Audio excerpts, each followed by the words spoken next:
ഒരിക്കലും പ്രതീക്ഷിച്ചിട്ടില്ല ഈ ഒരു ടൈമിൽ ഇതൊക്കെ നടക്കുമെന്ന്.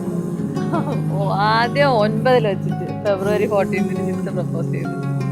എന്നിട്ട് പിന്നെ 10th വെച്ച് വീണ്ടും വന്ന് പറഞ്ഞു. അപ്പൊ പിന്നെ ഞാനും വന്നു.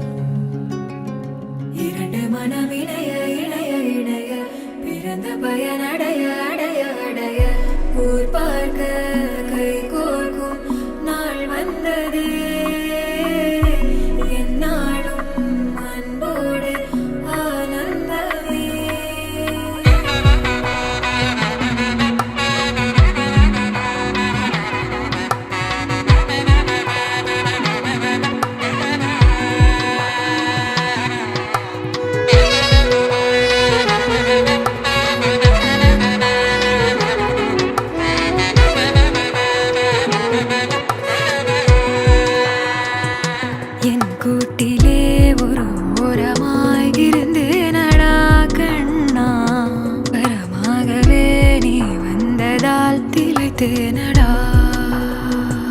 திசையின்றி நான் தேடி திரிந்தேன் தனியாகவே கண்ணே, ஒளியாக நீ என்னை சேர்ந்ததால் பிழைத்தேன்.